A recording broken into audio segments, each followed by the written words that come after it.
사랑스러운 얼굴과 눈을 뗄 수 없는 미소, 그리고 사람을 빠져들게 하는 몸짓으로 1990년대 브라질의 연인으로 불린 배우 다니엘라 페레즈. 떠오르는 스타였던 그녀가 어느 날 어두운 공터에서 싸늘한 시신으로 발견됐고, Meu Deus, eu matei! Ela quebrou o pescoço! 그녀의 동료 배우가 방송에 나와 그녀를 죽인 걸 고백했습니다. TV에서 인기 드라마인 몸과 마음이 방영할 시간이 가까워 올 때면 파울라 토마즈는 정신이 나가버릴 것 같았습니다. 그건 바로 극중 여주인공의 동생인 야스민과 버스 운전사인 비라 때문이었는데, 드라마 안에서 야스민은 원래 카이오라는 캐릭터와 연인 관계였지만 서로 적대적인 사이였던 가족들의 반대로 헤어진 뒤 비라를 만나게 됐던 거였죠. 물론 야스민은 카이오를 잊지 못해 다시 그에게 돌아가고 비라와 이어지지 않지만, 드라마에서 야스민과 비라가 스킨십을 나누는 장면이 나오면 파울라는 피가 거꾸로 쏟는 기분이었습니다. 다른 사람들이 보면 드라마에 너무 과하게 몰입하는 거 아니냐고 하겠지만, 파울라에겐 그럴 만한 이유가 있었는데, 그건 바로 비라 역을 맡은 배우 길레르미 파두아가 자신의 남편이었기 때문이었죠. 저건 엄연한 일이고 남편은 배우로서 연기를 하고 있는 거라지만, 그 상대인 야스민 역할의 배우가 다니엘라 페레즈라는 건 이야기가 달라졌습니다. 다니엘라는 당시 가장 인기가 많은 배우였죠. 야스민은 원래 드라마에선 그렇게 비중 있는 캐릭터가 아니었지만, 회가 거듭될수록 다니엘라의 매력에 빠진 시청자들이 그녀가 더 많이 나오길 원했고, 어느새 드라마에서 없어서는 안 되는 주연 캐릭터로 자리 잡았습니다.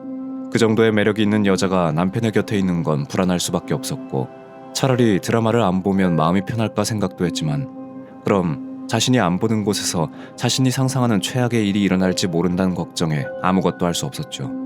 이 문제로 파울라와 길레르미 사이엔 자주 언쟁이 오고 갔습니다. 소모적이기만 한 싸움으로 지친 파울라는 빨리 드라마가 끝이 나거나 아니면 남편이 맡은 캐릭터가 하차를 하길 바랐습니다. 그러던 어느 날 파울라의 악몽이 현실이 결국 됐죠. 늦은 시간 집으로 돌아온 남편 길레르미는 심각한 얼굴로 말했습니다. 나 다니엘라랑 잤어. 심지어 집에 오기 바로 직전에도 다니엘라와 관계를 가졌다고 했죠. 충격을 받아 굳은 파울라에게 길레르미는 다니엘라가 먼저 자신을 유혹했다고 고백했고, 두 사람 사이를 대중들에게 공개하고 싶어 한다고 덧붙였습니다. 배신감과 질투로 눈앞이 빨개지는 것 같은 파울라는 이미 이성적인 사고를 할 수 없었죠.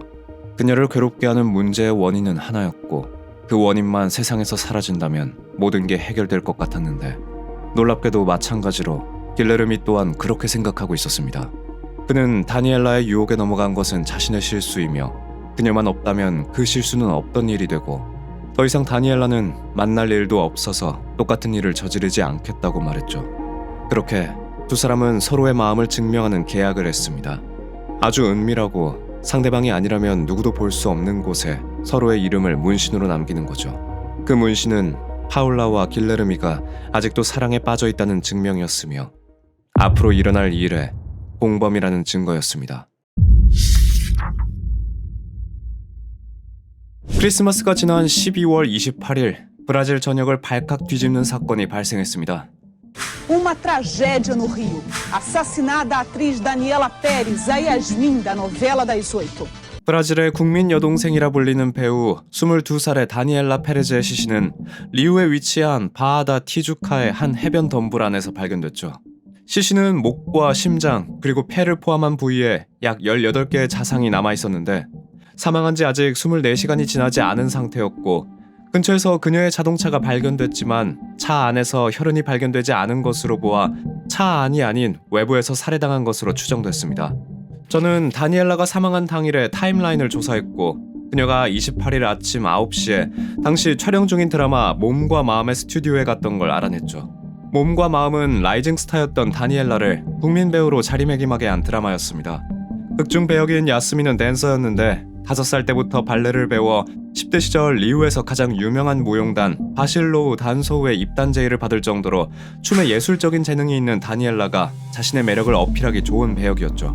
다시 사건으로 돌아와 촬영 중이던 다니엘라는 점심 식사를 위해 잠시 스튜디오를 나섰고, 몸과 마음의 작가이자 그녀의 어머니인 글로리아 페레즈의 집에 들렀습니다. 함께 식사를 마친 두 사람은 비교적 이른 시간에 헤어졌는데, 글로리아 페레즈가 몸과 마음의 각본 마무리 작업 때문에 바빴기 때문이었습니다. 그러나 사건이 발생한 후 글로리아는 그날 일찍 헤어진 일을 두고두고 후회하게 되었다고 하죠. 다니엘라는 그렇게 다시 스튜디오로 복귀하게 되지만 그날 저녁 그녀를 만나기 위해 스튜디오를 찾아온 다니엘라의 남편인 라울 가졸라는 주차장 어디에도 다니엘라의 차가 없는 것을 발견합니다. 라울은 다니엘라가 먼저 집으로 돌아갔다고 생각했지만 그녀는 집에도 없었고 어쩌면 저녁 스케줄이었던 연극 리허설을 나간 건 아닌지 했지만 그것도 아니었습니다. 참고로 그 연극은 라울도 함께 준비하고 있던 연극이었죠. 그때 라울은 드라마의 프로듀서인 마르셀라에게 연락을 취했다고 했는데 그녀는 라울에게 다니엘라가 이미 스튜디오에서 바로 집으로 향했고 집에서 라울을 만나 리허설에 함께 갈 예정이라는 말을 했다는 걸 알려주었다고 했습니다.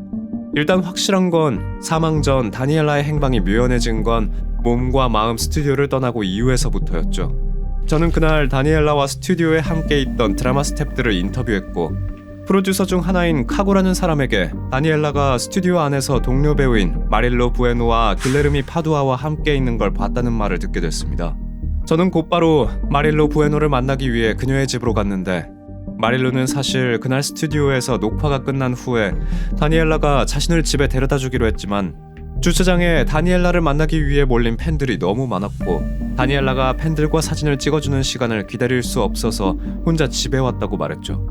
그때만 하더라도 다니엘라와 연락이 닿았거나 그녀의 마지막 모습을 본 사람은 없었는데요. 만일 다니엘라가 범인에게 스토킹이나 미행을 당하고 있었다면 그날 팬들과 함께 찍은 사진에 찍혀 있을 거란 생각에 저는 사건 당일 스튜디오 주차장에서 다니엘라와 함께 사진을 찍은 팬들에게 제보를 받았습니다. 그리고 어쩌면 생전 마지막 모습일지 모를 다니엘라의 사진을 찾게 됐죠. 사진을 찍은 소녀는 사건 당일 오후 8시 15분경 사촌동생과 함께 다니엘라에게 사진을 찍어달라고 부탁했다고 했습니다. 그리고 차를 타고 떠나는 다니엘라가 건너편 주유소에 들르는 걸 봤다고 회상했죠.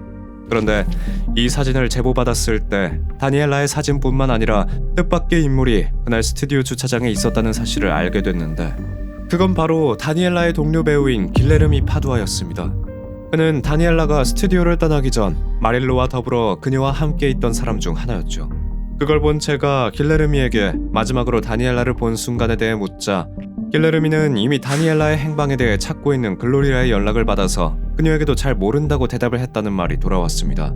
자신은 다니엘라보다 먼저 주차장을 빠져나왔다고 말이죠. 그런데 드라마 스태프들에게 다니엘라의 원한 관계에 대해 조사를 하던 도중 저는 굉장히 자극적인 가십에 대해 듣게 됐습니다. 그건 몸과 마음 촬영 현장에서 다니엘라가 불륜을 저지르고 있었고 그 상대가 바로 길레르미라는 거였죠. 알고 보니 촬영 현장에서 길레르미의 평판은 매우 좋지 않았는데요. 그는 드라마에서 자신의 분량이 줄어드는 것에 대해 종종 불만을 표출했고 그 원인이 모두 다니엘라의 인기 때문이라 생각했던 것 같았습니다. 원래 다니엘라가 맡은 역할인 야스민은 그렇게 비중이 있는 캐릭터가 아니었는데 팬들이 많아지고 그녀를 보고 싶어하는 사람들이 많아지자 배역의 분량이 늘어난 거였죠. 그런데 길레르미가 맡은 역할인 비라는 분량이 늘기는커녕 오히려 줄어들고 심지어 캐릭터가 하차한다는 소리까지 나오자 작가의 딸이자 상대 배우인 다니엘라에게 비라의 비중을 늘려달라 부탁을 해달라고 했던 것으로 보였습니다. 하지만 그것도 되게 길레르미 혼자 열을 내고 다니엘라는 듣고만 있는 입장이었다고 했는데 다니엘라와 가까웠던 스텝은 곧 길레르미의 역할인 비라가 드라마에서 하차할 예정이었고 그러면 길레르미를 보지 않아도 되니 다니엘라는 그것을 위안 삼아 참았다고 증언했죠. 저는 이 뚜렷한 원한 관계를 김영사에게 알렸고 곧바로 길레르미에 대한 조사가 시작됐는데요.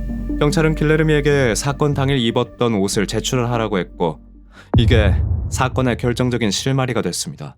분명 사건 당일 주차장에서 팬들과 찍은 이 사진에서 길레르미는 빨간색 티셔츠와 청바지를 입고 있었습니다. 그런데 정작 경찰에 제출한 옷은 전혀 다른 옷이었죠. 그렇게 길레르미에 대한 의심이 커지고 있을 때 저희는 또 다른 제보도 듣게 됐는데요. 그건 사건 당일 상파울로 공항으로 향하는 도로인 반데이란테스의 한 가운데에 차가 주차돼 있었다는 거였죠. 중요한 건 그 도로는 다니엘라가 발견된 곳으로도 연결되는 도로였습니다. 발견자는 휴고 다 실베이라였는데 변호사인 그는 평소 미심쩍거나 수상한 상황을 목격할 시 메모를 하는 습관이 있었고 그 때문에 도로 한가운데에 주차된 차량의 번호판을 적어놨다고 했죠. 또한 멀어서 어렴풋이 보일 뿐이었지만 운전석에는 남자가 타고 있었고 조수석에는 여자가 타 있었다고 기억하고 있었는데 그가 적은 번호판은 OM1115였습니다. 그리고 유력한 용의자인 길레르미의 차량 번호판은 LM1115였죠. 발견한 시각이 밤이고 멀리서 봤기 때문에 오류는 있었지만 번호 부분은 일치했습니다. 저희는 이 사실을 길레르미에게 알리며 총 10시간의 강도 높은 신문을 했는데 처음엔 밤에 쇼핑몰로 아내를 데리러 가느라 그 도로를 탔다고 변명을 했지만 이후 그의 몸에선 누군가와 몸싸움을 한 것 같은 상처도 다수 발견이 됐고 결국 길레르미는 자백을 했는데 다니엘라가 평소에 촬영장에서 저를 괴롭혀 왔었습니다. 그는 오히려 자신이 피해자라는 말도 안 되는 소리를 했죠. 사건 당일 그 문제를 해결하기 위해 다니엘라와 함께 차를 타고 도로로 나서서 대화를 나눴는데 갑자기 다니엘라가 울기 시작해서 자신은 글러브 박스에서 손수건을 꺼내주려고 했다는 겁니다. 그런데 그때 다니엘라가 글러브 박스 안에 있는 가위를 보고 위협을 느낀 건지 갑자기 자신을 공격하기 시작했고 길레르미는 자신을 보호하는 과정에서 다니엘라의 목을 조르게 됐다고 했죠. 결국 다니엘라가 숨이 넘어가자 길레르미는 그녀를 구하기 위해 심폐소생술을 했지만 소용없었고 겁을 먹은 그는 이 모든 걸 강도가 저지른 일로 꾸미기 위해 글러브 박스 안에 있던 가위로 다니엘라를 찔렀고 그녀의 지갑을 훔쳤다고 설명했습니다. 그러나 이미 드라마 관계자들과의 인터뷰에서 그의 주장이 전부 허위라는 걸 알고 있었고 저희는 그에게 다니엘라와 불륜관계라는 소문을 지어내 퍼뜨린 걸 안다는 걸 알려주었습니다. 그러자 아내가 모든 걸 계획했습니다. 제 아내의 짓이에요. 이번에 그가 끌고 온 건 그의 아내인 파울라 토마즈였고 사실 그녀가 범행을 주도했고 자신은 사건 현장에 있었을 뿐이라는 거죠. 그렇다면 범행 동기가 무엇이었냐고 묻자 그는 아내가 평소 자신과 상대 배우인 다니엘라의 사이를 질투했다는 겁니다. 저희는 이 자백을 확인하기 위해 자택에 있던 파울라를 체포해 왔는데 당시 그녀는 임신 4개월이었죠. 그런데 놀랍게도 파울라는 얼마 지나지 않아 범행을 시인했습니다. 단 길레르미와 마찬가지로 자신은 사건 현장에 있었을 뿐 주도한 것은 전부 남편인 길레르미였다고 말했죠. 부부가 서로가 살해를 주도했다고 주장했습니다. 그런데 그보다 더 충격적인 건 공범인 두 사람이 범행을 실행하기 전 서로의 이름은 각자의 성기에 문신으로 새겼다는 거였죠. 두 사람은 서로의 사랑을 증명하기 위해 가장 은밀한 부위에 상대방을 각인시켰지만 위기의 순간엔 정작 저쪽이 주동자라며 책임을 회피하고 있었습니다. 1992년 12월 28일 다니엘라 페레즈가 살해당하고 가해자들은 2급 살인으로 기소됐는데 이후 직접 살인을 저질렀다 판명된 길레르미는 유죄로 19년형을 받았고 사건 현장에 있었다고 했지만 나중엔 그 사실도 부인한 파울라는 18년 6개월을 받았습니다. 그런데 문제는 두 사람이 모범수 가석방으로 고작 6년을 살다 나왔다는 거였죠. 당시 다니엘라를 기억하고 있는 브라질의 국민들은 반발했고 그녀의 어머니인 글로리아도 격노했습니다. 글로리아는 자신의 딸을 죽인 살인범이 길거리를 돌아다니는 걸 용납하지 못했고 다니엘라의 남편인 라울과 당시 엉성하기만 했던 브라질 형법을 비판하는 서명운동을 벌였죠. 그 활동은 강력범죄에 대한 법이 제정되는 데 큰 영향을 미쳤고 다니엘라의 유족은 풀려난 두 사람을 고소해 1억 3,600만 원이라는 보상금을 판결받았지만 남편인 라울은 돈으로 죽음을 보상받을 수 없다는 말을 했습니다. 이후 글로리아는 계속 시나리오 작가로 활동하며 자신이 겪은 슬픔과 분노 그리고 바뀌었으면 하는 현실에 대한 이야기를 작품 안에 녹여냈죠. 그리고 이 사건의 범인인 길레르미와 파울라는 포격 중 이미 이혼 절차를 밟아 남이 된 상태였는데 각자 풀려난 뒤에 파울라는 법대에 간 뒤 다른 남자를 만나 새로운 가족을 만들었고 길레르미는 침례교 목사가 돼 보수주의 운동을 하며 살다가 2022년 11월 6일 사망했습니다. 길레르미와 파울라는 각자 실체가 없는 것을 시기했습니다. 길레르미는 이미 자신의 배역이 드라마 내용상 하차가 확정된 상태였음에도 자신의 캐릭터가 상대 역인 다니엘라의 인기에 밀려났다고 믿었고 파울라는 다니엘라가 남편인 길레르미와 아무 사이도 아니었지만 그 둘 사이를 의심하고 질투했죠. 각자 자신의 피해의식이 만들어낸 상황에서 아무 죄 없는 다니엘라를 미워하다가 결국 살인을 저지른 겁니다. 모두의 사랑을 받던 재능 있는 배우가 죽은 원인이 고작 이 두 사람의 열등감 때문이라는 게 굉장히 안타깝기만 한데요. 그저 다니엘라가 어디 있든 이승에서 그랬던 것처럼 언제나 사랑을 받고 있길 바랍니다.